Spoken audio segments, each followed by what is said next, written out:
Bonjour et bienvenue. Au cours de cette formation, vous allez apprendre plusieurs choses. L'idée majeure, c'est qu'on va travailler avec l'inconscient de la personne. Et elle est à même de vous raconter son histoire, ses problèmes. Donc de ce côté-là, vous jouez le rôle de thérapeute ou de coach. C'est assez classique. Maintenant, il va falloir que vous puissiez trouver les 20% qui correspondent ou de leur racine et qui vont provoquer 80% des conséquences. De non-joie, de frustration, de complainte, etc. Et le tarot généalogique vous propose de faire un voyage initiatique entre le battleur et le mat. D'accord? Bien, c'est vrai que c'est pas parce que j'ai les 22 arcanes avec la définition que cela va suffire à comprendre le mécanisme et le fonctionnement de tarot généalogique. Mon idée est la suivante. Si par exemple je choisis une carte d'enfant, je dois me poser la question pourquoi cette personne s'est choisie symboliquement comme un enfant. D'accord. Et là, je vais me dire, au niveau des 4 noyaux, des 4 niveaux, est-ce que ça touche le niveau intellectuel? Est-ce que ça touche le niveau émotionnel? Est-ce que ça touche le niveau corporel? Ou est-ce que ça touche le niveau sexuel? En quoi cet homme-là ou cette femme-là a besoin de montrer qu'elle doit rester un enfant? Et bien sûr, si la personne est restée un enfant, c'est qu'on lui a demandé de rester enfant. Peut-être y a-t-il danger de grandir. Et à ce moment-là, vous allez faire une espèce de recherche à travers les lignées paternelles, les lignées maternelles, et comprendre dans les différentes triades pourquoi ce message est arrivé à cette personne-là. Et c'est l'histoire des triades qui va vous aider à comprendre les modes de communication divers des clans familiaux. D'accord? Donc vous allez, en même temps avec les lapsus, vous rendre compte que l'inconscient familial va vous aider à trouver des choses. Et va vous aider à trouver quelque chose que le consultant ou la consultante peut vouloir cacher de manière inconsciente. On appelle ça un mensonge personnel. Qu'est-ce que c'est qu'un mensonge personnel?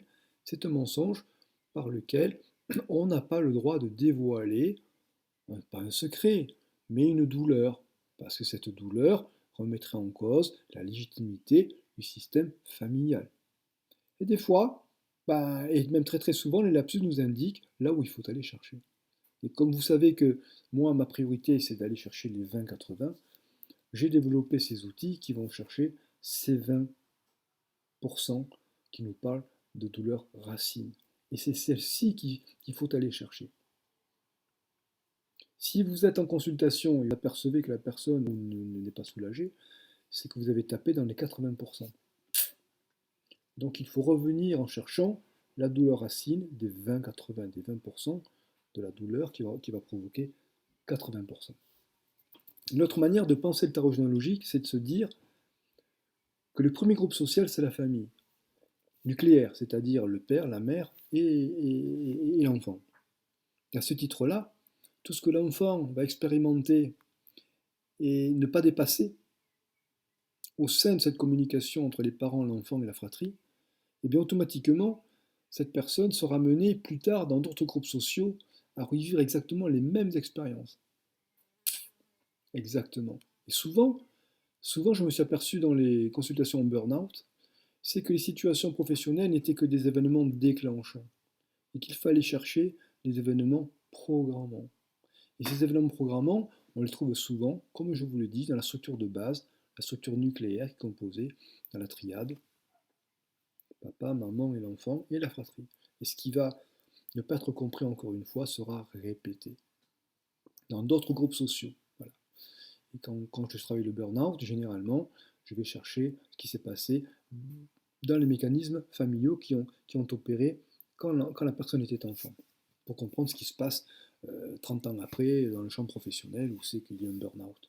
C'est un exemple, hein, voilà. Voici comment j'approche le tarot généalogique. Alors, la loi de Pareto, elle nous dit simplement de travailler dans les 20-80. Pareto était un mathématicien italien, je crois, et qui nous dit simplement que 80% des résultats produits viennent des 20% des causes. Et Moi, j'ai rien contre les constellations ou contre les génosociogrammes, mais j'ai l'impression que dans ces deux disciplines, on va chercher les 80 et non pas les 20%. Les 20%, pour moi, c'est la douleur racine. Alors, une personne peut dire, voilà ce que je veux, voilà ce que je vis comme problème, et la constellation va me permettre certainement de sortir de ce problème-là. Mais est-ce que le problème exposé par la personne, est-ce que ça fait partie des 80% ou ça fait partie des 20%? Voilà. Donc, moi, je m'attache à travers le tarot généalogique à faire en sorte qu'on privilégie la racine douleur, trouver les 20% qu'on a reçus de l'arbre et qui a été transmise. Quand je vois les génosociogrammes, je trouve que c'est très pertinent parce qu'on a une foule d'informations. Et c'est très utile. Mais comment, à travers tout ce faisceau d'informations, chercher les 20% en racines qui vont causer les 80% des problématiques et des situations difficiles que les gens vivent. Ça, c'est une question. C'est comme si on coupait les oreilles et la queue d'un chien, on ne sait pas s'il est content ou il n'est pas content, il n'y a pas d'émotion, le génosociogramme ne bouge pas. Le génosociogramme nous amène plein d'informations très utiles, mais laquelle choisir? Il y en a tellement. Et c'est un peu la réflexion des thérapeutes avec qui j'ai pas mal travaillé, et qui me disaient, c'est vrai, le génosociogramme est très riche, mais il ne permet pas de résoudre les problèmes, les vrais problèmes. Donc, qu'est-ce que c'est les 20%? Alors, cette loi nous dit simplement que, par exemple, 20% des propriétaires londoniens louent leur sol, leur terre à 80% de la population londonienne. Voilà, c'est une loi. Ainsi que 100% des traders qui correspondent à 20% de la population de Manhattan nourrissent 80% de Manhattan. C'est-à-dire qu'au niveau des grands restaurants, des grands magasins, des théâtres, voilà, jusqu'à la plus petite épicerie, ce sont les traders qui permettent cette richesse-là. Et quand il y a eu une crise financière dans les années 2000, eh bien les traders n'étaient plus là, l'argent n'était plus là, et ça affectait les 80% des habitants de Manhattan. Donc notre approche, c'est celle des 20-80. Je ne pense pas qu'on puisse trouver une autre manière de travailler l'arbre généalogique en cherchant de leur racine. J'ai envie de vous dire que ce tarot généalogique, ça va devenir votre tarot. Ça, c'est intéressant. Hein, voilà. C'est intéressant parce que plus vous allez en faire votre tarot avec votre spécificité, plus vous allez le faire vivre. Là, vous apprenez le tarot généalogique qui m'a été inspiré par deux personnes, c'est-à-dire par Alexandre Jodorowsky, Cristobal, son fils, et puis une autre personne qui est Anne-Ancelin Schuttenberger. Et cette personne a été à l'origine de mon intérêt pour le tarot généalogique. Il se trouvait que pendant un séminaire, on était une dizaine, et donc tour à tour on passait au tableau, et sur ce paperboard, une personne faisait son arbre, son génosociogramme. Et tout d'un coup, un Ancelin qui était âgé à cette époque, hein, qui était à moitié affalé sur son siège, sur son fauteuil, dit soudainement, mais qu'est-ce qui fait que... Pourquoi vous ne nous dites pas qu'il y a des pendus dans votre arbre généalogique, dans votre famille? Et là, on reste tous de cul, et la personne se met à pleurer, et déclare qu'effectivement, elle ne l'avait pas dit, mais il y a plusieurs pendus dans son arbre généalogique, dans sa famille, sur plusieurs générations. Et là, j'étais très étonné, et cela m'a inspiré pour travailler sur les lapsus.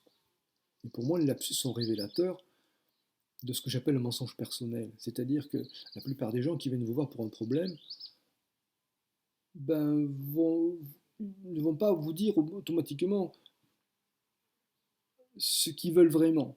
On appelle ça un mensonge personnel. Parce qu'il ne faut pas y toucher, parce que c'est dangereux, parce que ça fait mal, parce que ça a causé de la douleur dans l'arbre généalogique. Alors le mensonge personnel, on ne veut pas le faire apparaître. Et pourtant, notre boulot, c'est d'aller chercher les 20-80, c'est-à-dire les 20% qui ont causé les 80% des choses que vous vivez. Et le tarot généalogique le permet.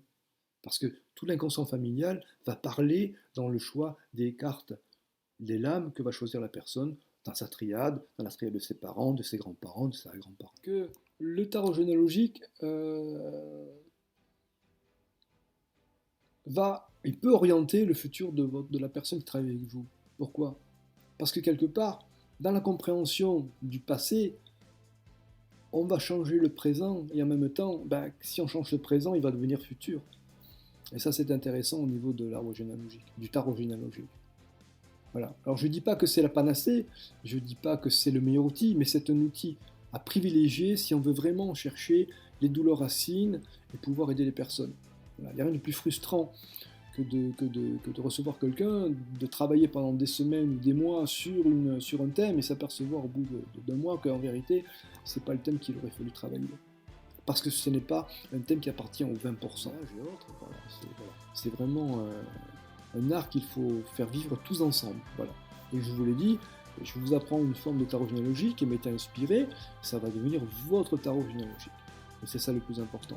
Le plus important, finalement, c'est pas le tarot, c'est la manière d'arriver à pouvoir travailler les 20% qui entraînent les 80% de douleur et de plainte. Voilà, je vous remercie, et puis bonne continuation, et à très très bientôt. Au revoir.